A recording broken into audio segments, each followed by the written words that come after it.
Peut-on entreprendre avec les logiciels libres? C'est la question qu'on va se poser aujourd'hui. En fait, cette émission, elle est là pour suite à deux émissions d'Underscore, en fait, qui parlaient un petit peu de libre et d'entrepreneuriat. Je vous mets les liens en description. Il y a eu la première émission qui est en fait Hardisk qui discute avec le directeur de Peertube, alors le directeur qui discute avec Pouillou qui œuvre pour Peertube, et la deuxième émission qui est en fait une émission avec Ataxia qui parle en fait de sa dégooglisation et de comment elle fait pour ne plus avoir besoin de Google. Les deux émissions en fait ont été enregistrées dans le même live et sont aussi disponibles en podcast, donc c'est aussi pour ça que j'en parle aujourd'hui. Et avec moi j'ai René Ribaud pour en parler, pour discuter sur le sujet. Bonsoir René. Bonsoir Christophe. Que je vais lui demander de se présenter un petit peu. Si tu n'es pas abonné à cette chaîne YouTube, abonne-toi, puisque je sors des vidéos de manière complètement aléatoire. Et René, est-ce que tu peux te présenter un tout petit peu pour nos spectateurs et spectatrices, s'il te plaît? Ouais, donc alors René Ribaud, j'ai 46 ans.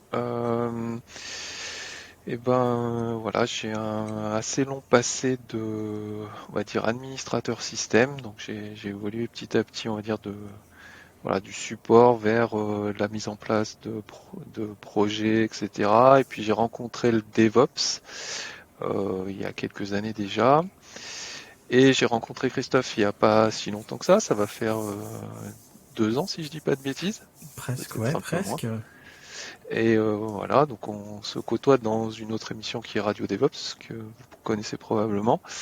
Euh, voilà, ben je m'occupe donc jusqu'à il n'y a pas longtemps, je travaillais dans une société où je m'occupais un petit peu des aspects DevOps pour différents clients. Et donc une espèce un petit peu de team lead sur une équipe DevOps et des clients, de manière à essayer de les emmener dans le mouvement DevOps et de mettre en place des solutions autour de ces aspects-là. Et voilà, j'ai rencontré quand même les logiciels RIB il y a aussi, voilà, à peu près, je pense, une quinzaine d'années. C'est quelque chose qui m'a vraiment intéressé et que je suis beaucoup depuis très longtemps. Donc je pense que c'est un sujet que je connais pas trop mal. Donc c'est probablement ma présence ici et ce pourquoi on discute avec Christophe. Après, il y a des choses qui sont parfois un petit peu compliquées. Je dis pas que je connais tout, mais voilà, je pense qu'on va essayer de donner un petit peu des clés par rapport à ça. Ce que je peux dire aussi, c'est que donc je suis sur la région grenobloise et on a pas mal de sociétés qui travaillent autour du logiciel libre, donc on pourra en parler un peu plus tard dans l'émission.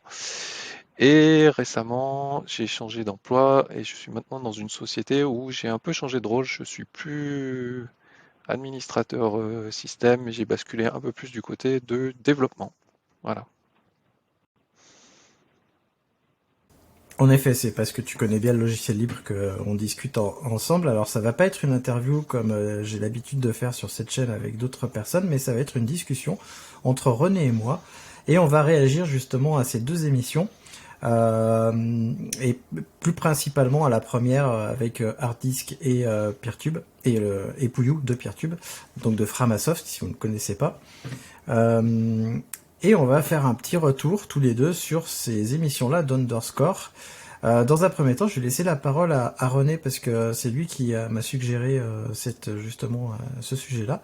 Et du coup, René, c'est quoi ton retour finalement sur ces deux émissions? En quelques mots, Alors, dans un premier temps, et puis après on va creuser ensemble. ouais, alors après, alors ce qu'on peut dire, c'est que, enfin, moi, je suis assez client de l'émission Underscore. Je trouve que c'est une émission assez sympa, qui est assez didactique. Et habituellement, je suis assez client.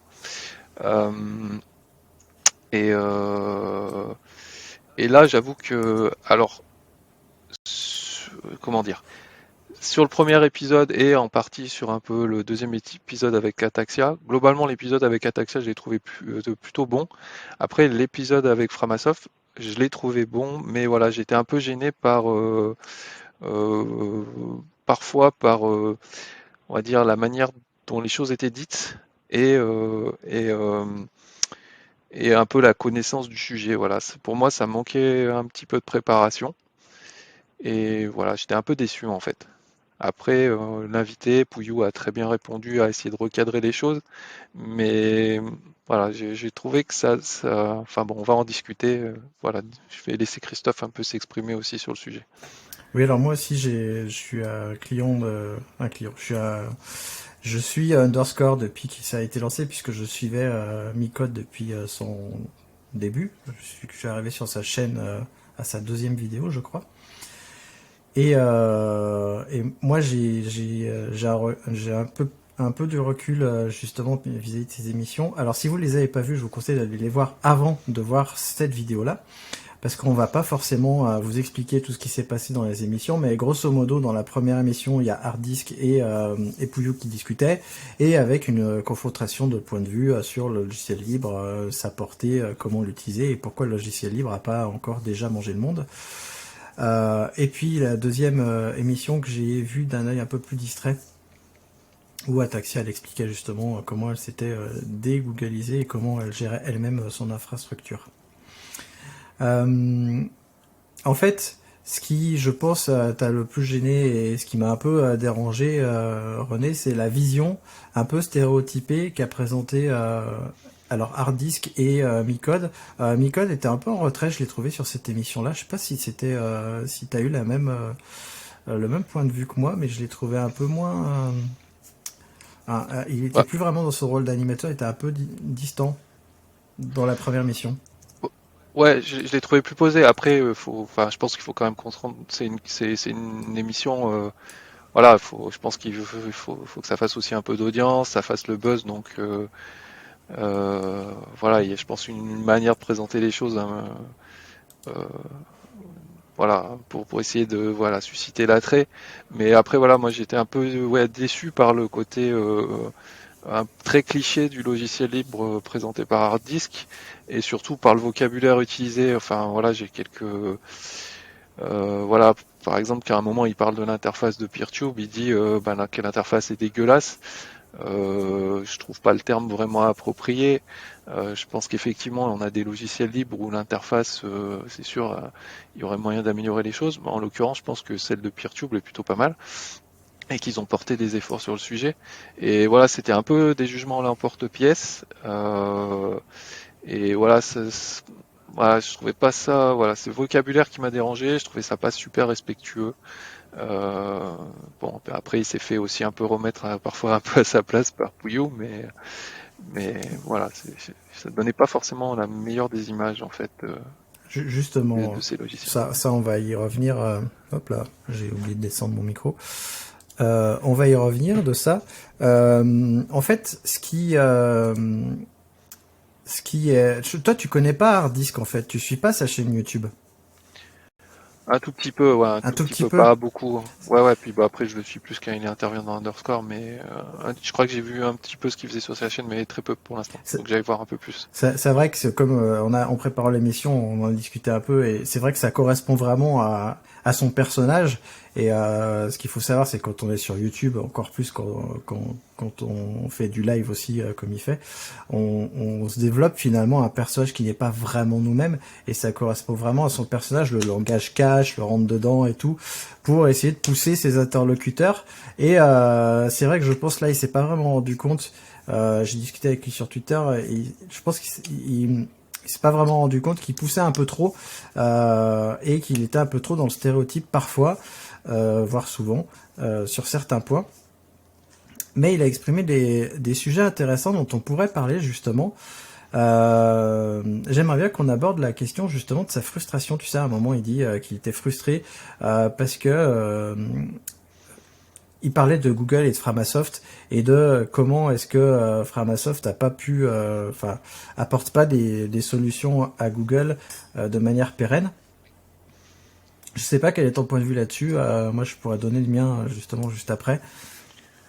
Bah, dans un premier temps, je pense que Pouillou a assez bien répondu en disant que bah, Framasoft c'est une toute petite association qui ont des moyens forcément super limités. Et d'ailleurs, on peut un peu leur tirer un coup de chapeau parce que avec les moyens dont ils disposent, faire ce qu'ils sont en train de faire, c'est quand même plutôt pas mal. Après, oui, à un moment, ils ont eu une communication qui était peut-être un petit peu, peut-être un peu agressive, etc. Mais c'est donc, enfin voilà, c'est clairement impossible de concurrencer une boîte comme Google avec une petite association comme ça. Mais voilà, ce qui m'a dérangé aussi, c'est que ça me manquait un petit peu de vision de ce qu'est le logiciel libre. C'est-à-dire pour moi, il avait il voyait vraiment le logiciel libre voilà, comme quelque chose qui doit forcément concurrencer des solutions qui existent et pas forcément. Voilà, le logiciel libre, ça sert à donner des alternatives et, euh, et nous ouvrir, nous donner le choix sur certains dans les logiciels qu'on veut utiliser et tout en nous apportant quand même ben, les valeurs fondamentales du logiciel libre, le droit de pouvoir regarder le code, enfin, voilà, d'étudier, de copier le code, le prêter, etc. Bon, je vous laisserai aller voir les fondamentaux du logiciel De le libre. redistribuer aussi et de le Voilà, modifier aussi, c'est important. ouais. Et effectivement, bah, dans certains domaines, on va dire, on a des logiciels libres qui sont de super bonne facture et comparables à des alternatives propriétaires. Dans d'autres, c'est moins le cas. Dans des cas, ben, des fois, l'alternative libre est meilleure que ce qui se fait en propriétaire. Voilà. Et bon, après, sur un logiciel, donc là, on parlait de PeerTube, qui est un logiciel pour faire de la diffusion de vidéos. Et fait que c'est évident, et ça a été expliqué dans l'émission, que, Justement, est-ce que ça peut pas concurrencer est-ce Google que et on YouTube. peut on peut parler un peu de PeerTube parce que peut-être que tout le monde ne connaît pas. Hein. C'est sa fonction en fait PeerTube, c'est un logiciel de diffusion vidéo pair à pair. Ça veut dire que vous créez une instance PeerTube, vous hébergez des vidéos et vous hébergez vos vidéos ou les vidéos de vos utilisateurs si vous avez des utilisateurs, et une autre instance peut se créer à côté et héberger d'autres vidéos. Et l'intérêt de PeerTube, c'est qu'on peut fédérer, donc faire communiquer les instances pour présenter un catalogue plus grand que les vidéos de l'instance elle-même. Et ça, je trouve ça hyper intéressant parce que du coup, ça permet de diffuser des vidéos sans forcément stocker toutes les vidéos au même endroit. Et PeerTube s'arrête à ça en fait, s'arrête à la partie diffusion de vidéos et fait pas tout le reste. La découvrabilité, par exemple, la monétisation aussi, PeerTube le fait pas. Je crois je crois que c'est tout parce que le live est dans PeerTube. On peut faire du live dans PeerTube d'ailleurs. J'espère un jour pouvoir tester ça. Et là où justement, parce qu'on était parti sur Framasoft versus Google, là où justement PeerTube ne peut pas concurrencer YouTube, il a des fonctionnalités qui sont différentes de YouTube justement. Et c'est ça, je pense, qui n'a pas été très clair, clairement dit par aucun des trois participants de cette émission-là. Typiquement, moi, je sais que je suis abonné aux médias et je suis abonné à Blast aussi, qui sont deux médias en ligne indépendants, qui sont des coopératives. Et chacun de ces deux médias, par exemple, ont monté une instance PeerTube pour héberger leurs vidéos en plus de YouTube. Ça les rend complètement indépendants, et si on va sur leur site et qu'on regarde les vidéos, en fait, on va pas regarder les vidéos YouTube, on va regarder les vidéos PeerTube qu'ils hébergent eux-mêmes. Et je trouve ça hyper intéressant dans le cadre où tu as un business, typiquement nous, on a un business, les vidéos que je fais pour les Compagnons de DevOps, c'est quand même une marque que je développe, les Compagnons de DevOps, qui est ma chaîne YouTube principale, et du coup, en effet, pour l'instant, les vidéos elles sont sur YouTube, mais j'espère bien un jour avoir mon instance PeerTube avec mes vidéos et pouvoir l'héberger et pouvoir mettre à disposition les vidéos sur mon site internet.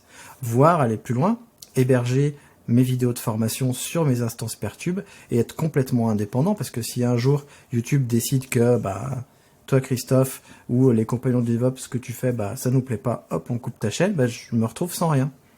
Et je trouve que ce genre d'alternative libre en plus qu'on peut utiliser, c'est vraiment super intéressant pour les entrepreneurs qu'on est. Et ça, je pense que Hardisk, il a pas compris ou il l'a pas saisi comme ça. Et lui, ce qu'il a présenté, en tout cas, de mon point de vue, c'est qu'il aurait bien aimé que PeerTube soit une alternative complète à YouTube, mais ce qui est pas le cas. Pour le coup, ça n'a pas été pensé pour ça.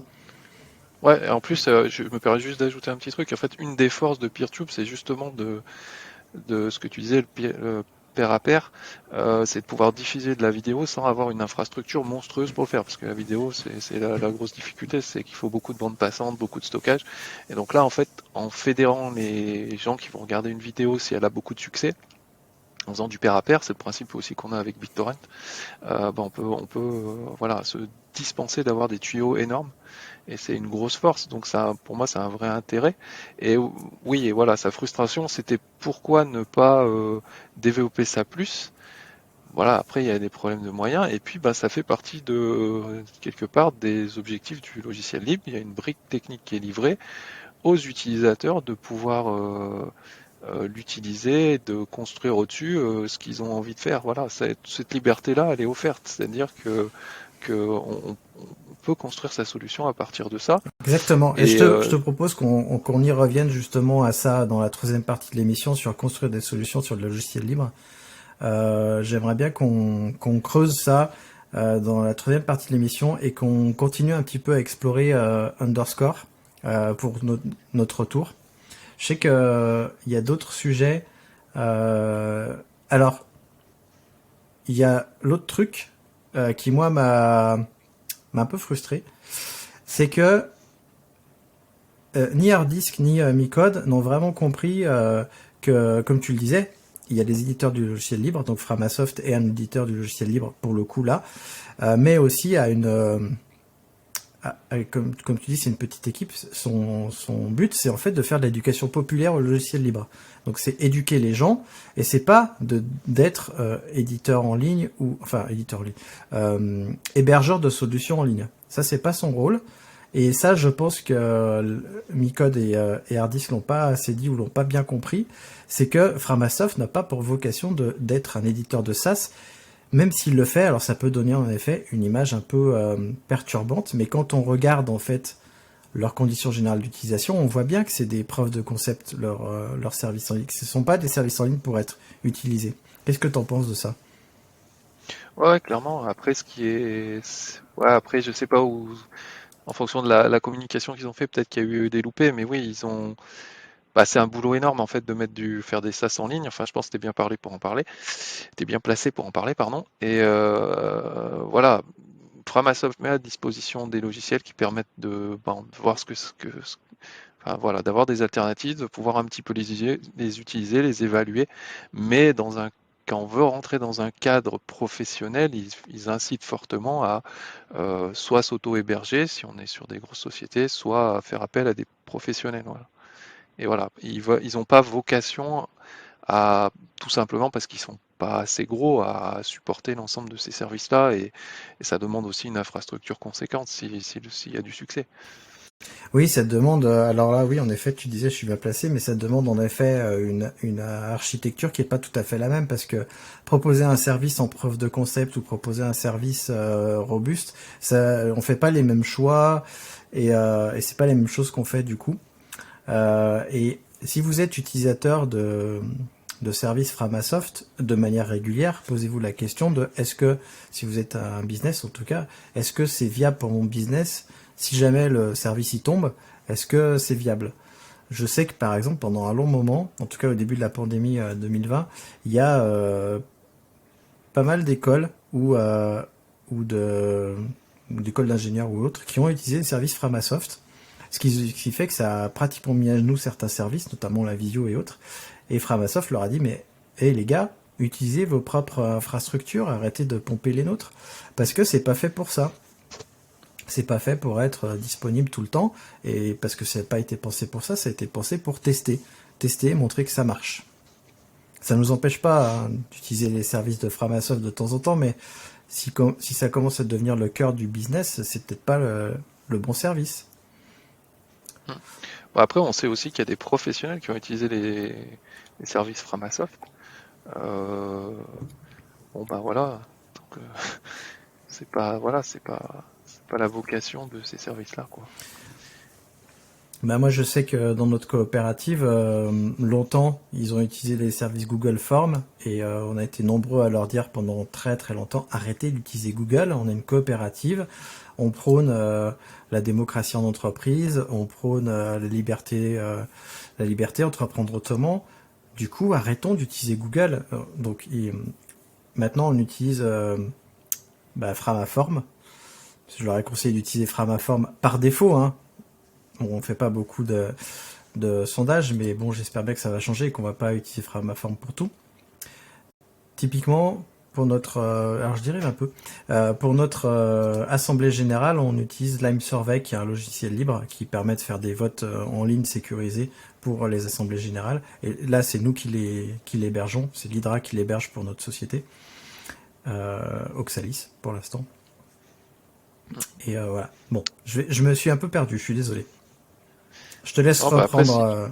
Ouais, non, mais il n'y a pas de souci. Après, voilà, après une autre chose, moi, qui m'a un petit peu fait tiquer, ou c'est pour ça que je dis que ça manque peut-être un peu de préparation, c'est que, alors là, pour le coup, c'est plutôt une intervention de Micode, mais à un moment, Micode présente un petit peu le logiciel libre en disant que il y a des business models qui peuvent se construire autour. Et alors on est voilà, on est peut-être dans le modèle un peu parisien, etc. de la French Tech, et voilà, il présente euh, que c'est un modèle qui est utilisé que par des startups, et on a l'impression que c'est quelque chose qui est limite marginal, mais on a quand même des gros acteurs, notamment Red Hat, qui a une énorme entreprise qui a été rachetée pour 32 milliards de dollars par IBM, qui a construit son business model sur du logiciel libre. Et puis c'est pas la seule boîte conséquente, c'est peut-être la plus grosse, mais en tout cas il y a d'autres entreprises de taille fort respectable qui construisent autour du logiciel libre. Voilà, pas que des petites startups. Oui, alors j'ai raté ça. Ça a dû passer comme ça parce que je l'ai raté ce truc-là. Faudrait peut-être que je le regarde. Mais en effet, alors en plus pour m'être renseigné sur le business du libre, parce que en ce moment je suis dans les dossiers de subvention et autres, donc on nous pose plein de questions et tout, et donc on se renseigne sur le business du libre et on s'est rendu compte que le business du libre, c'est un très gros business, en tout cas en Europe et surtout en France. C'est un énorme business. Il y a beaucoup d'entreprises qui travaillent dans le libre, qui utilisent des logiciels libres ou qui en créent. Parce qu'on a tendance à l'oublier, mais on en crée pas mal en France des logiciels libres. Déjà, Framasoft, qui est pas une entreprise, mais qui est une association, bon, ils sont quand même nombreux, hein, ils sont 25, hein, ils sont plus nombreux que nous, mais ils créent Peertube et ils créent Mobilison. Mais il y a d'autres sociétés qui créent des logiciels libres ou qui créent des services basés sur des logiciels libres. Et ça, c'est en effet, c'est pas juste des petites startups. C'est pas mal de logiciels, pas mal de sociétés, y compris des grosses boîtes. Je pense notamment à l'Inagora, qui est un éditeur de logiciels libres, qui est pas une petite boîte. Ouais, on peut parler aussi de Suzy, hein, qui est allemand et qui est un concurrent à Red Hat. Donc c'est une boîte voilà, conséquente. Ouais, comme tu le disais, alors enfin, comme tu le disais, c'est le podcast que j'écoutais en arrivant, c'est GitLab, qui est une boîte énorme qui fait du logiciel libre. Il y a aussi la boîte qui gère WordPress. Ouais, automatique. Automatique, voilà. Automatique. Il y a aussi Nextcloud qui gère Nextcloud. Enfin, il y a plein de boîtes comme ça derrière les gros logiciels libres. Il y a des boîtes qui ont un business model qui est différent. D'ailleurs, ce serait bien un jour qu'on fasse un épisode sur le business model du libre. Ça m'intéresserait fortement parce que là, on touche à des grosses boîtes et des gros logiciels libres quand même. Oui, bien sûr.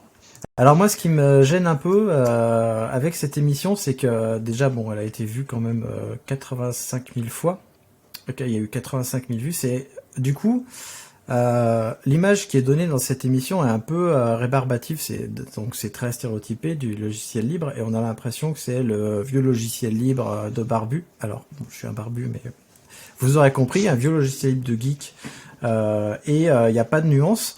Et du coup, je me pose la question de quelle image ça va renvoyer une telle émission sur le libre, surtout que Micode est quelqu'un d'assez suivi. Est-ce que toi, tu as une idée là-dessus?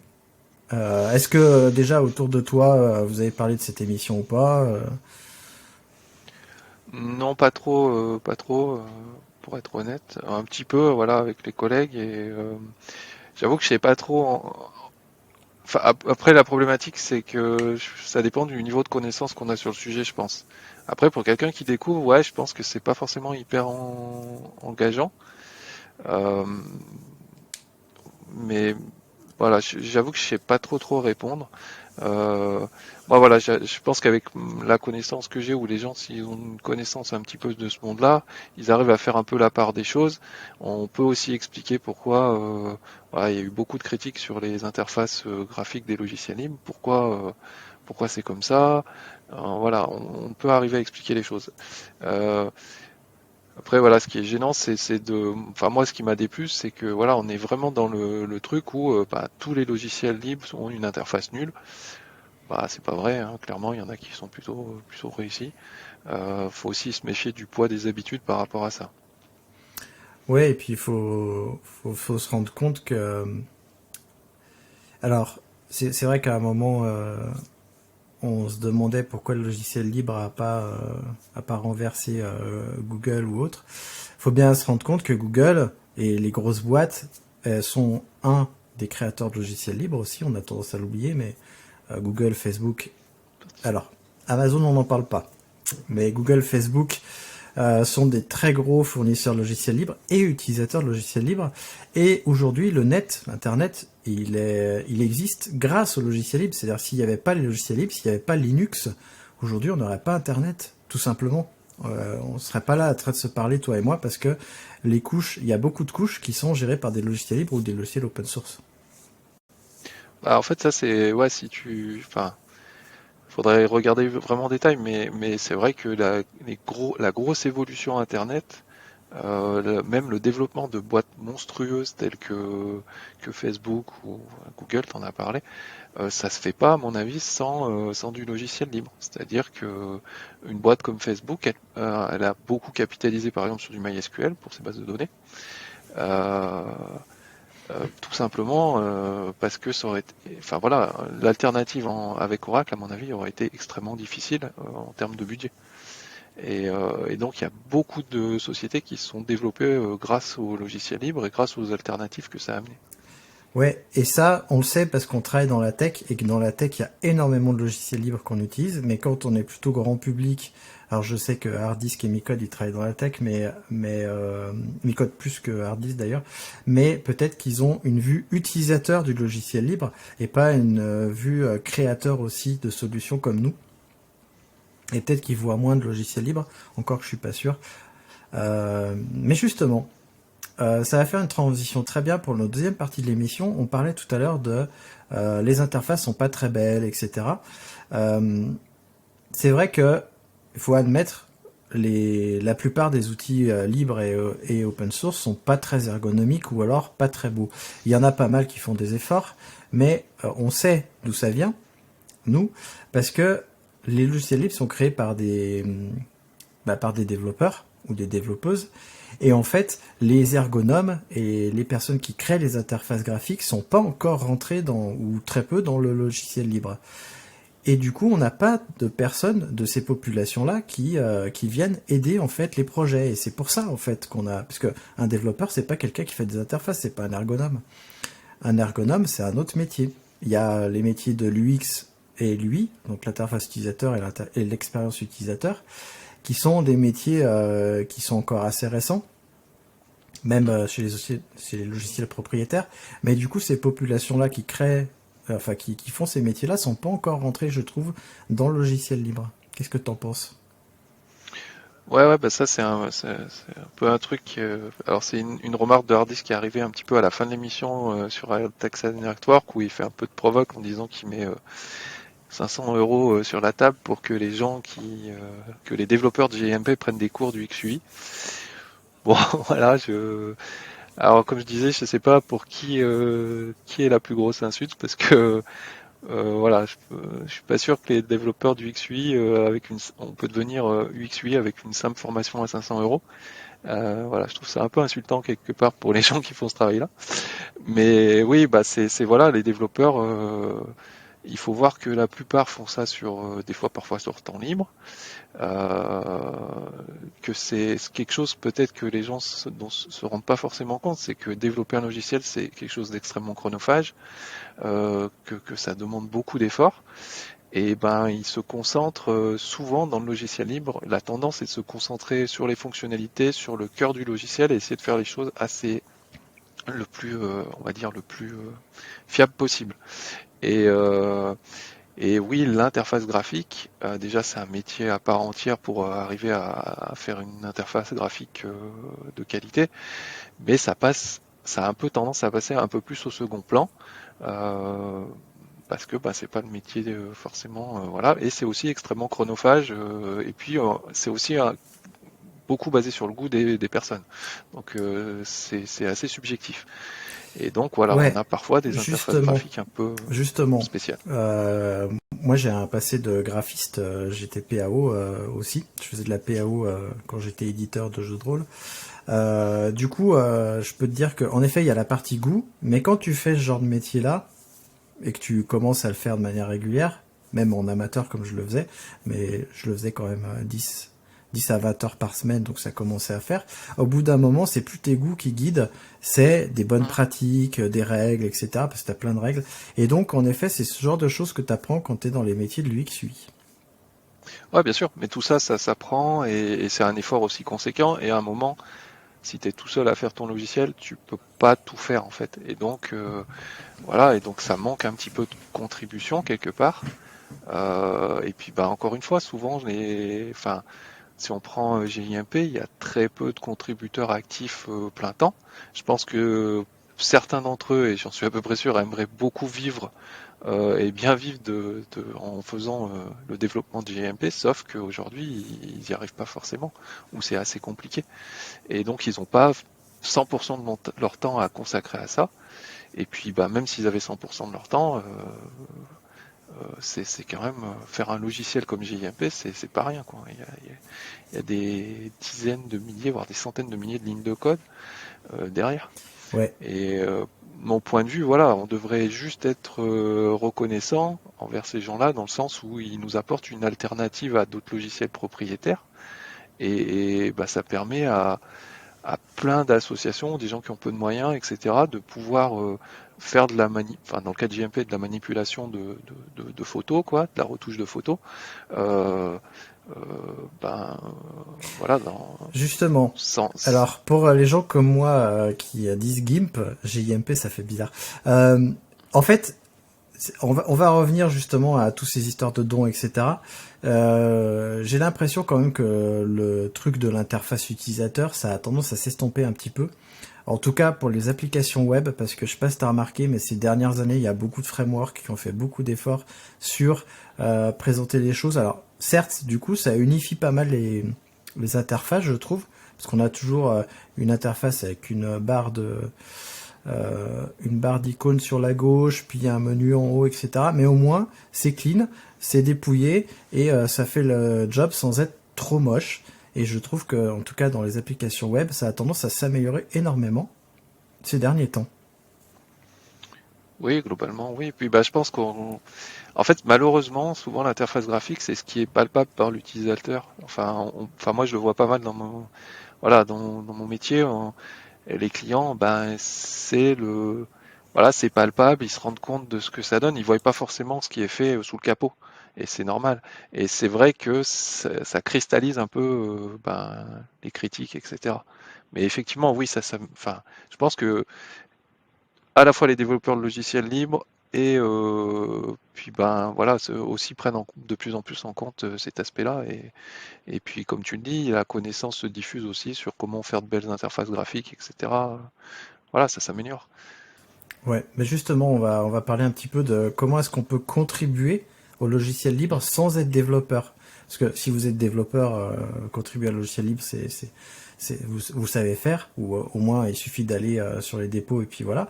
Mais sans être développeur, qu'est-ce qu'on peut faire finalement pour aider le logiciel libre? Et on a listé pas mal de choses, on va vous en parler.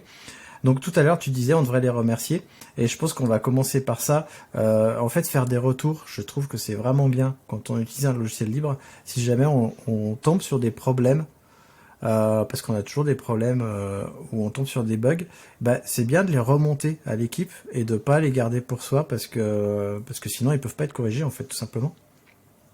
Mm.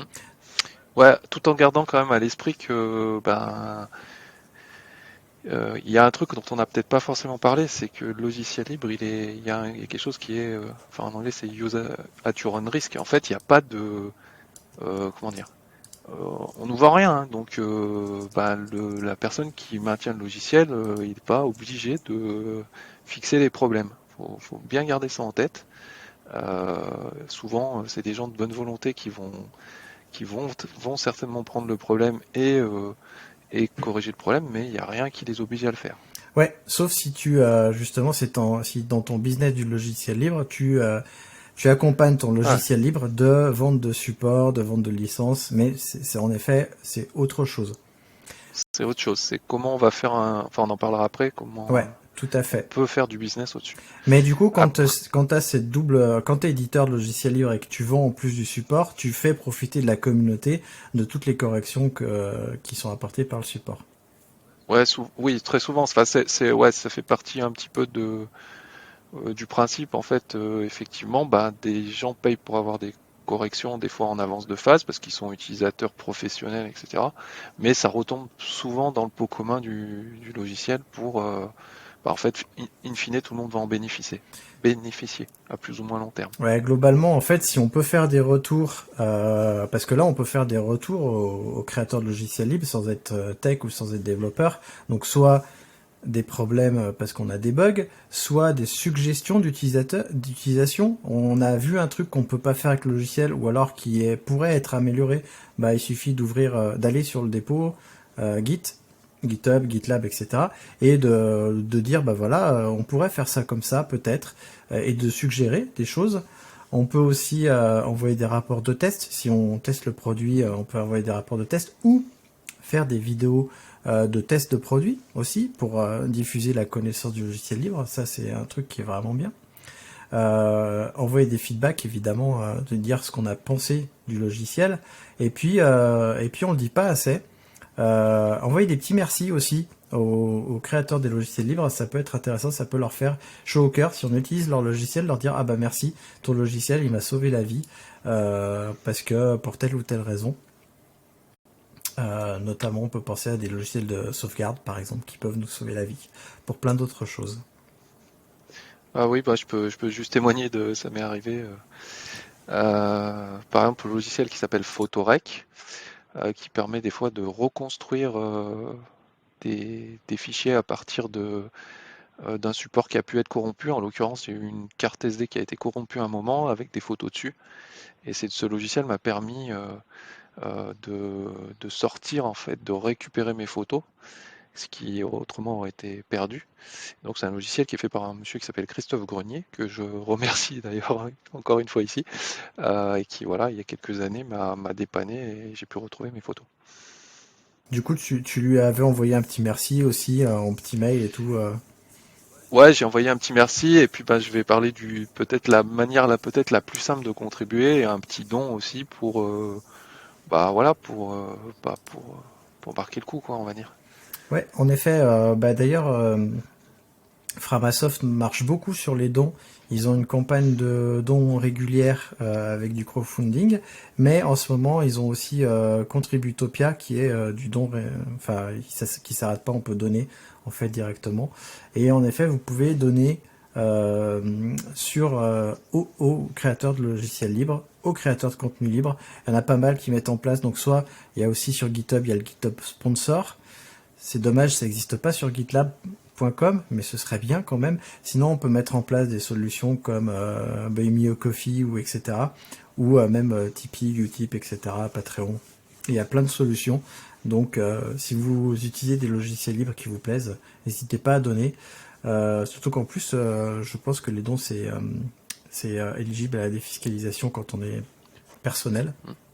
Ceux sur Framastuff oui, parce que c'est une Ouais, association loi 1901 et donc il y a un abattement de 60%. exactement. Donc, Faut qu'en effet, elle soit reconnue. Enfin, il y a des reconnaissances, donc c'est plus facile avec les associations françaises. en fait, c'est un peu le leurre peut-être du logiciel libre parce que souvent on dit c'est gratuit. Il y a enfin, c'est un peu une fausse amie. Pour l'utilisateur, oui, mais à un moment il y a quand même quelqu'un qui fournit l'effort pour le faire et donc c'est pas forcément gratuit pour lui. Souvent ça va être le développeur. Et bah oui, après, quelque part, les dons à Framasoft ou à quelqu'un, c'est peut-être lui donner un peu plus de temps pour pouvoir travailler sur le logiciel et l'améliorer, tout simplement. Ouais. Et pour moi, c'est la contribution la plus facile en fait. C'est vraiment la plus rapide.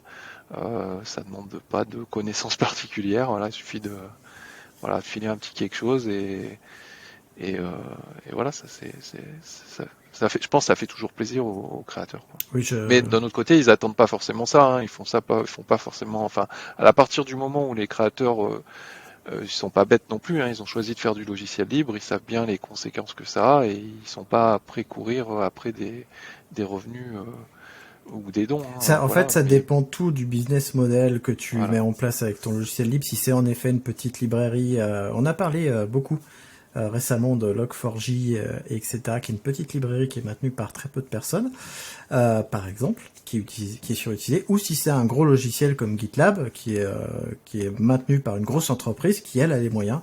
C'est pas tout à fait pareil. D'ailleurs, je crois que GitLab, on peut pas faire de dons à GitLab, ce qui est peut-être dommage. C'est toujours plus compliqué d'ailleurs de faire des dons à des entreprises. Moi, je sais que pour créer du contenu libre, pas du logiciel libre, mais du contenu libre, j'ai dû demander à mes comptables et on a eu de longues discussions sur comment est-ce qu'on fait en tant qu'entreprise pour accepter des dons pour le contenu libre que je fais. Et ça a été pas complexe, mais ça les sortait un petit peu, mes comptables, ça les sortait un petit peu de l'habitude, parce que d'habitude, quand on est une entreprise, on fait des factures, et puis on vend un service en échange de blé, quoi. Et ben là, je leur demandais comment est-ce qu'on fait pour recevoir des dons. Et du coup, la contrepartie, c'est justement de ne pas avoir de contrepartie. C'est on reçoit des dons et les gens, on leur fournit rien en échange. Ouais, t'as aussi l'inverse, c'est-à-dire que des fois certaines entreprises qui veulent contribuer et donner à des assos, des choses comme ça, parfois ça peut aussi être au niveau comptable un peu compliqué. Oui, c'est vrai que pour le coup, avoir des pièces comptables, parfois c'est dur parce que dès qu'on sort de l'argent d'une société, évidemment, il nous faut une pièce comptable. Et certaines associations ne fournissent pas de pièces comptables, ça devient complexe. Donc parfois, il vaut mieux le faire à titre individuel, mais typiquement, nous, on avait fait un don à Framasoft avec l'Hydra pour la deuxième levée de fonds de Peertube, justement, en parlant de Peertube. Et en fait, j'avais demandé à Framasoft une pièce comptable, il me l'avait édité, il n'y avait pas de problème. Mais parce que c'est déjà une grosse association. Après, quand tu fais un don à un particulier, ça devient compliqué. Alors les autres, on va juste un petit peu avancer, les autres solutions pour contribuer sans être développeur, il y a aussi tout ce qui tourne autour du contenu, justement. On parlait tout à l'heure de la création de contenu vidéo, mais il peut y avoir aussi contribuer à la documentation, puisque les logiciels, ils ont des documentations, et on peut très bien contribuer à la documentation ou à la traduction de documentation, voire à la traduction du logiciel. Est-ce que tu as d'autres pistes, justement, dans le contenu Ouais, souvent ce qui aide beaucoup c'est les guides d'utilisation, parce que en fait le fait d'avoir un œil extérieur de quelqu'un qui connaît pas le logiciel et qui va créer un guide, souvent c'est une belle plus-value. Après, ce que tu as un peu dit aussi, Ouais, alors communiquer. c'est vrai que le guide c'est super intéressant ce que tu dis parce que la documentation, ça, c'est de la référence, c'est de l'ouvrage de référence, mais le guide se concentre souvent plus sur comment faire telle chose et comment est-ce qu'on va y arriver. Et c'est une application pratique souvent de la documentation qui est assez, assez parfois indigeste. Ça dépend des logiciels. Ouais, ça voilà, enfin en tout cas je pense que le gros intérêt c'est d'avoir un œil neuf. Et donc de la même manière on peut avoir des articles qui présentent une fonctionnalité ou parlent, enfin alors il y a un peu le côté un peu marketing qui vont faire connaître le logiciel, mais aussi des fois des articles un peu techniques pour réaliser telle ou telle chose, ça rejoint un petit peu le guide. Les forums, parce que parfois sur certains logiciels libres, il y a une communauté qui va forcément se créer, et puis participer sur les forums. Euh, ben, euh, donc ça rejoint un autre point qui est le support utilisateur. Euh, voilà, par exemple Fedora. Fedora, c'est du logiciel libre, c'est une distribution. Il y a un forum où les gens qui sont utilisateurs peuvent venir poser des questions, échanger et se faire dépanner par des gens qui font ça. Donc voilà, ça, c'est un exemple. Et puis Attends, voilà, je ça vais c'est approfondir sur l'histoire du forum parce que bien nous, sûr. ça fait partie de notre stratégie et ça me permettra en plus de, si t'as si on a fini sur la contribution, d'embrayer sur la partie suivante. Mais nous, dans notre stratégie business, les forums et les communautés sont hyper importantes parce que pour chacun de nos produits et de nos services en ligne, on va créer une communauté. Pour Frogit, qui est notre usine logicielle, on va créer la communauté Frogit, qui est une communauté d'utilisateurs Git et GitLab. Donc la communauté elle est gratuite, tout le monde peut la rejoindre. Donc du coup, on va aider les gens à utiliser Git et GitLab. Les gens du forum vont s'aider entre eux et nous aider aussi. Et du coup, ça va émuler comme ça entre nous et ça va faire parler de ces logiciels, bien que ce soit associé à un service en ligne qui s'appelle Frogit. Et on va faire ça aussi sur notre autre service en ligne qui pour l'instant s'appelle Boîte à outils mais va changer de nom. Mais les communautés en ligne, c'est vraiment super intéressant justement pour pouvoir utiliser les logiciels et avoir de l'aide sur ces logiciels-là. Mm. Oui, puis petite anecdote, ça permet aussi parfois de trouver du travail. C'est-à-dire qu'il y a eu, moi je connais quelques personnes qui ont été hyper actifs sur certains forums de solutions libres et qui finalement se sont fait remarquer par la société qui était éditrice du logiciel. Et ben voilà, ils ont trouvé des contributeurs à embaucher assez rapidement. Ah bah ça c'est cool ça. Mais ouais, les forums, le support utilisateur, c'est vraiment super bien parce que en plus le forum après peut se dériver en wiki, donc on retombe un petit peu sur les guides. Donc c'est vraiment un vrai truc intéressant. Et je te propose qu'on passe à la dernière section de notre discussion. Ouais, si on peut juste mentionner peut-être le dernière chose juste rapidement, c'est la traduction aussi. Donc pour les gens qui ont qui parlent bien une autre langue, faire de la traduction de logiciel, souvent c'est assez facile à faire parce qu'il y a des fichiers entre guillemets prévus pour les traductions. Et voilà, c'est aussi une manière de contribuer que de faire des traductions de logiciels. Ouais, c'est vrai, j'ai dit brièvement en parlant de la documentation, mais traduire les logiciels, c'est important aussi. Surtout, comme tu le dis, aujourd'hui, on a des solutions de traduction qui permettent de faire des choses vraiment sympas. Euh, et donc, on passe à la suite. Comment est-ce qu'on Ouais. peut entreprendre dans le libre? Et c'est un truc qui m'intéresse vraiment, parce que justement, je suis entrepreneur et je travaille sur des services en ligne qui se basent sur des logiciels libres. Euh, du coup, toi, tu me disais en préparant l'émission que tu connais en fait des sociétés qui font du logiciel libre. J'aimerais bien que tu m'en parles avant que moi j'embraye sur le comment est-ce qu'on envisage nous les solutions à base de logiciels libres. Oui, alors après j'ai trois entreprises sur la région grenobloise que je connais qui ont entre guillemets un business model basé sur le logiciel libre. La première que je peux citer, c'est Vates. Bon, Vates, j'en ai parlé dans une des vidéos qu'on a fait sur Radio DevOps, mais c'est une solution de virtualisation libre basée sur deux logiciels libres, un qui s'appelle XCP-ng et l'autre qui s'appelle Xen Orchestra. Donc en gros, c'est une alternative à des solutions de virtualisation type VMware. Euh, en fait, c'est développé par une petite société voilà, sur la région. Et le business model, hein, c'est du support. Et j'ai peur de dire des bêtises, mais peut-être de la features aussi, des formations. Voilà, je suis pas trop sûr, mais voilà, je sais que voilà, en tout cas, le logiciel est 100% libre. La deuxième société, c'est la société Combodo. Euh, c'est un éditeur d'un logiciel libre qui s'appelle eTop. C'est une CMDB et aussi un outil de ticketing très orienté vers le concept ITSM, donc un concept IT qui voilà certaines méthodes pour faire les choses, etc. Si je Voilà, peux donc juste faire une incise, l'ITSM c'est fortement utilisé dans les entreprises qui font de l'ITIL. voilà, ITIL, voilà, et merci. Et, euh, et donc c'est voilà, là pour le coup, le business model, il est, alors il y a plusieurs sources, mais principalement du support et de la formation.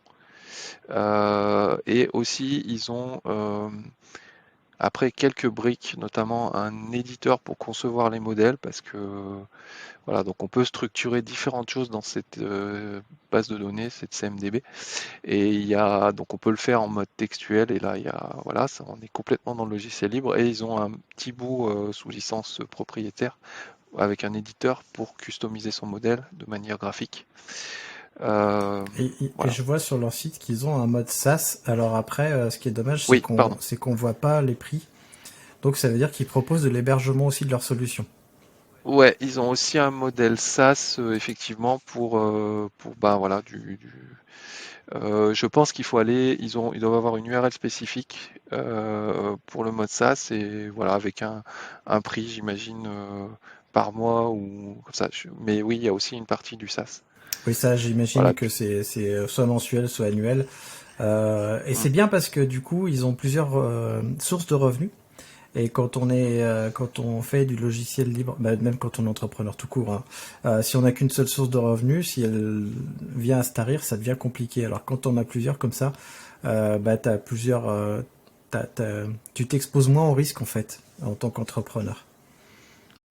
Ouais, et puis après ils ont essayé. Alors je sais pas trop où ils en sont là parce que c'était un peu, j'ai moins suivi dernièrement, mais ils avaient aussi lancé quelque chose avec des plugins, donc un peu une espèce de, comment on dit?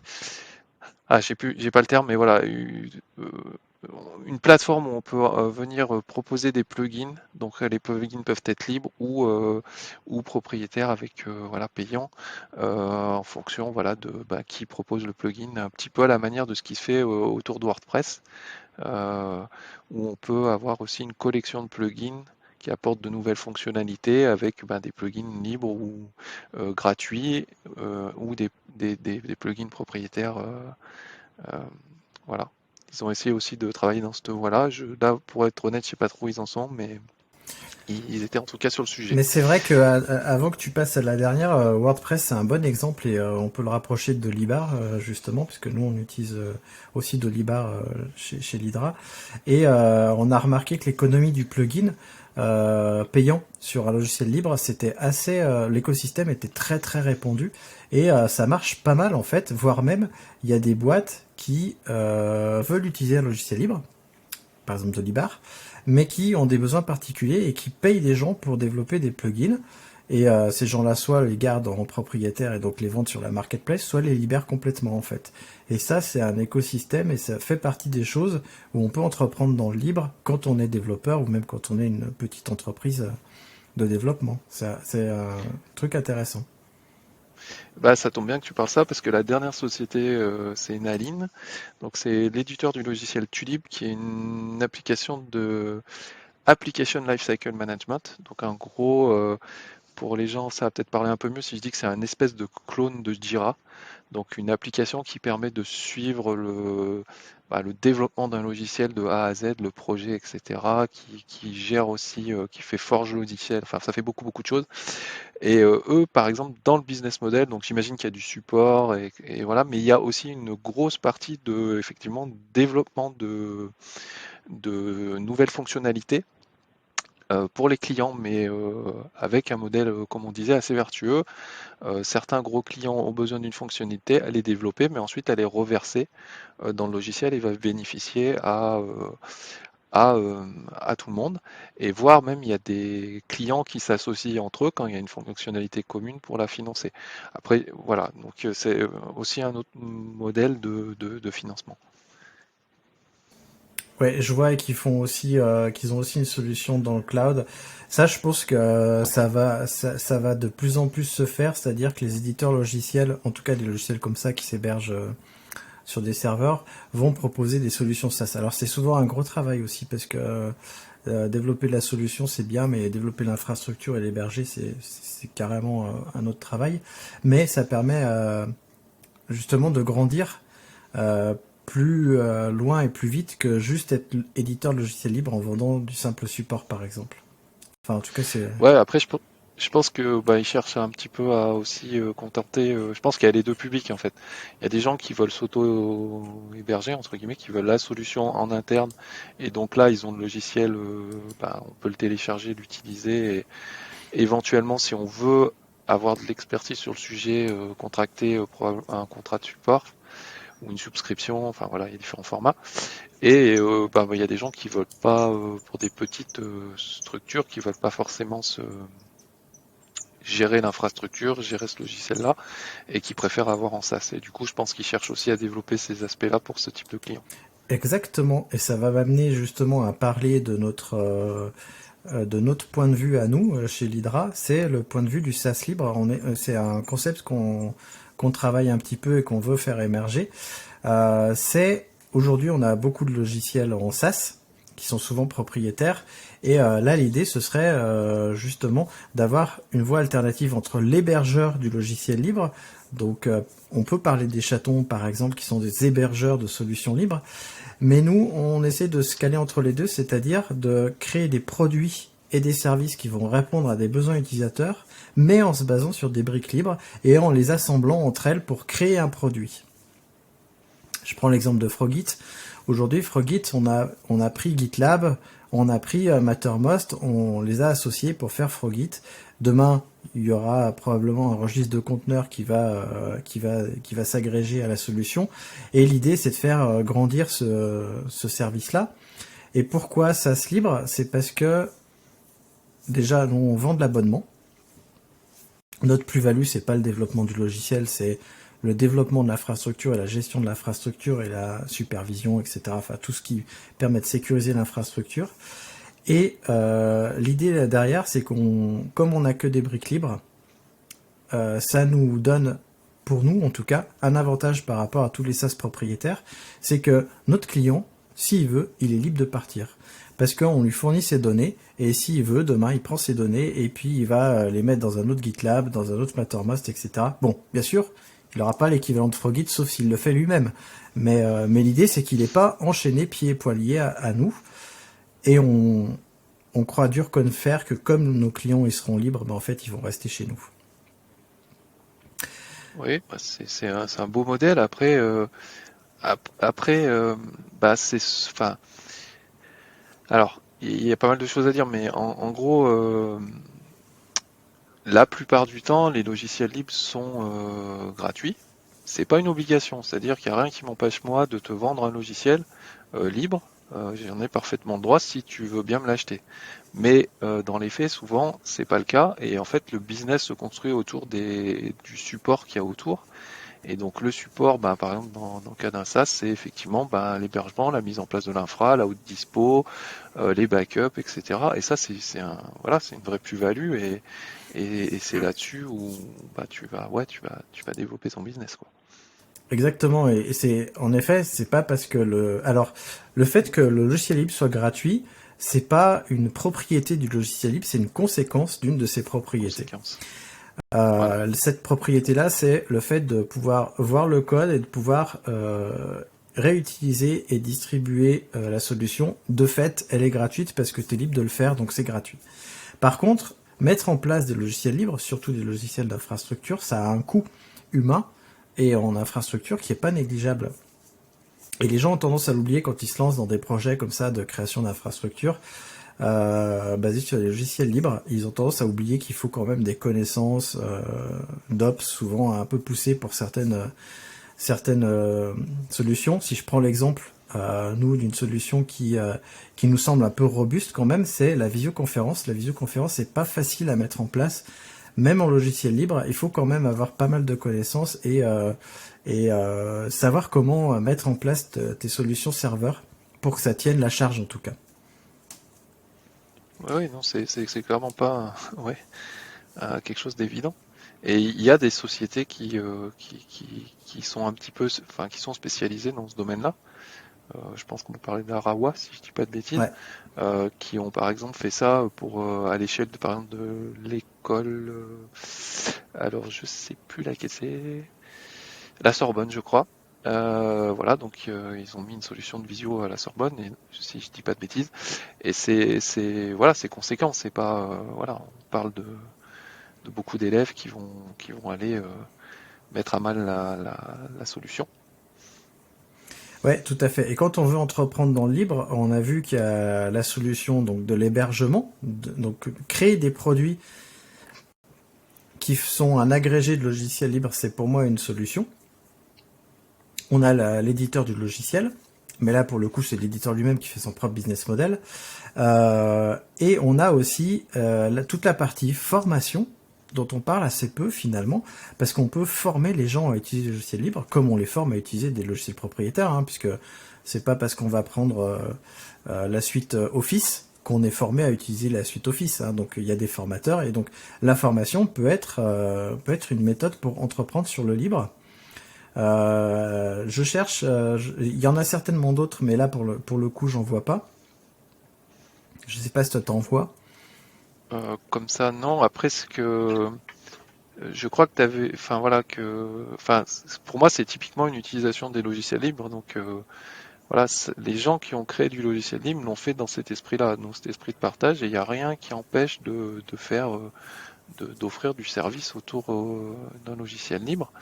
Après, il y a des gens qui peuvent parfois, ça peut les choquer. Euh, euh, mais comment dire? Euh, Oui, c'est vrai. Alors je vais t'aider un petit peu. C'est vrai ouais, merci. parce que quand je parle de Frogit, parfois sur les réseaux sociaux, les gens me disent ouais mais alors je caricature un peu. Finalement tu profites du fait que GitLab ait créé son logiciel pour faire ton business dessus. Et en fait, c'est oublier que c'est bénéfique aussi pour GitLab qu'il y ait des solutions qui se montent sur son produit, parce que finalement, ça le rend plus visible. Moi, je fais quand même beaucoup de vidéos et de création de contenu autour de GitLab, hein. De fait, ça fait connaître GitLab, même si les gens vont pas forcément vers Frogit.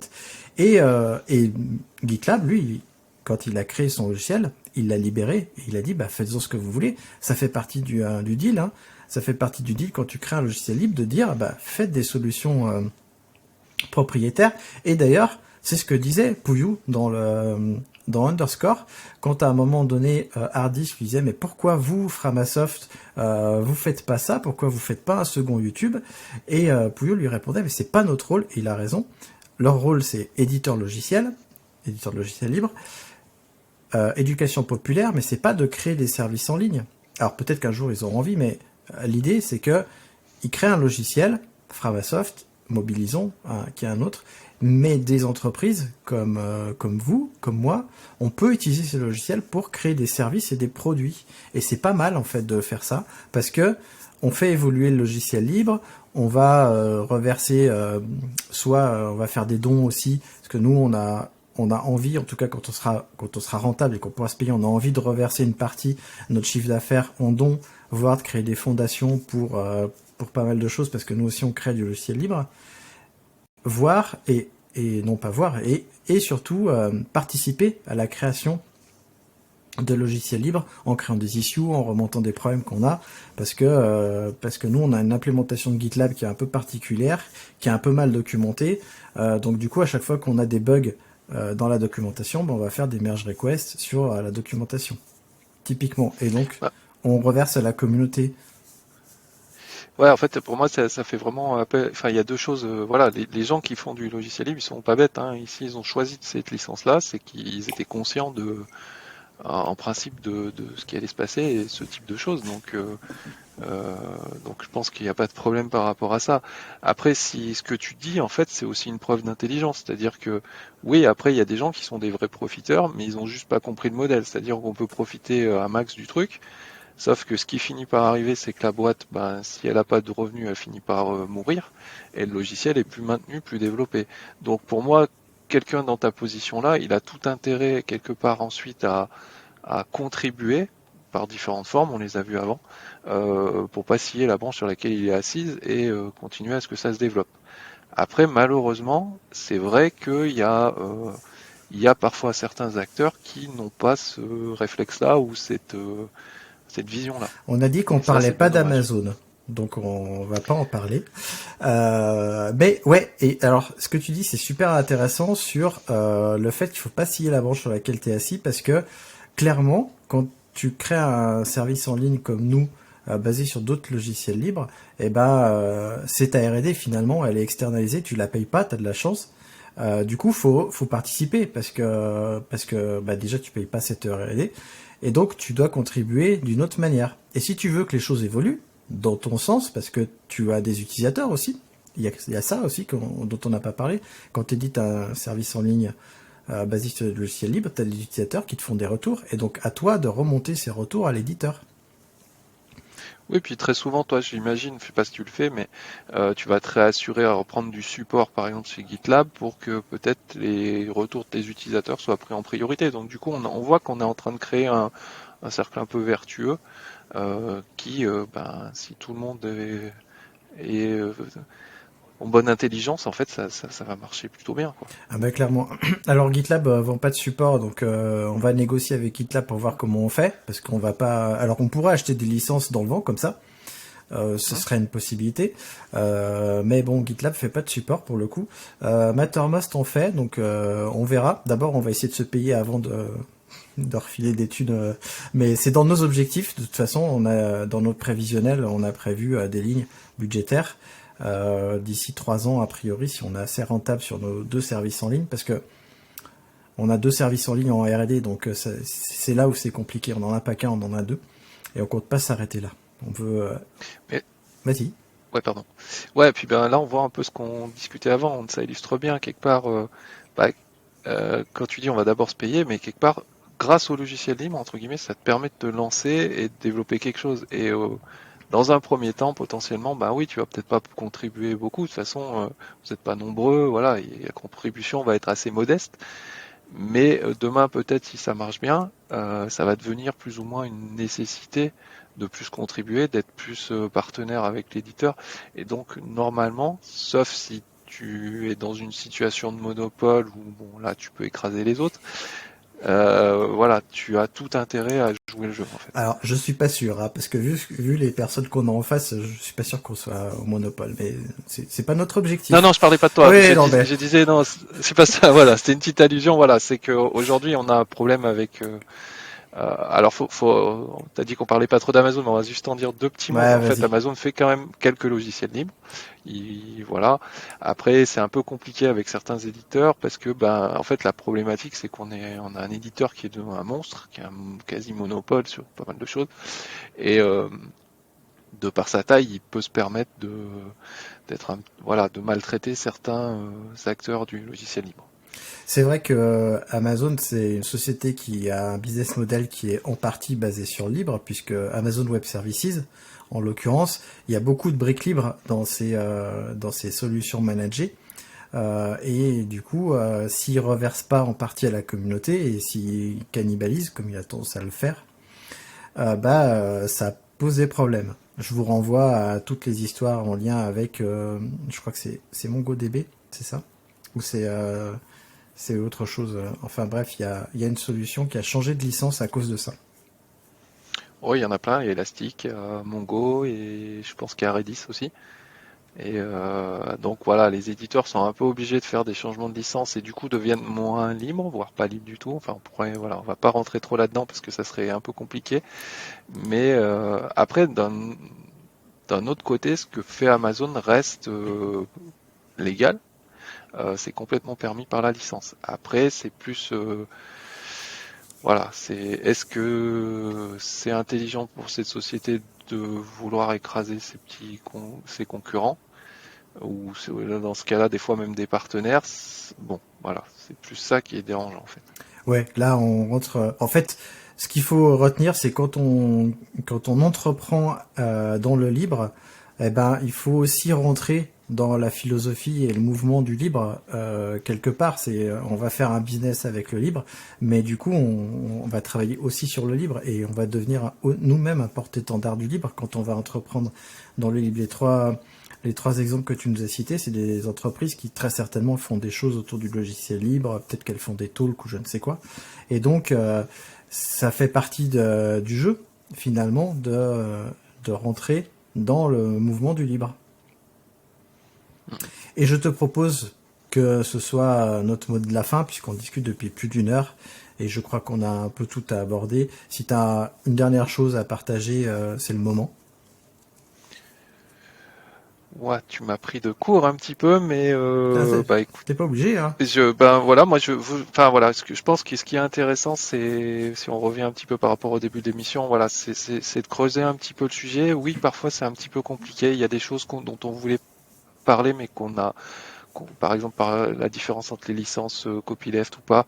Je pense qu'on fera peut-être un autre sujet, une autre émission sur le sujet, parce que c'est un petit peu technique, un peu compliqué. Mais voilà, je pense que c'est intéressant de pas rester sur des a priori, essayer de comprendre, de bien comprendre comment ça fonctionne. C'est intéressant. Et puis aussi d'essayer et si possible de contribuer à son niveau. Tout à fait. Et moi, je vais remercier Underscore et Harddisk pour nous avoir donné l'occasion de discuter de ce sujet-là, de l'entrepreneuriat et du libre, parce que c'est vraiment hyper intéressant. Eh ben, merci René. À bientôt Je t'en prie. et À abonne-toi. bientôt, merci Christophe. Ciao, ciao.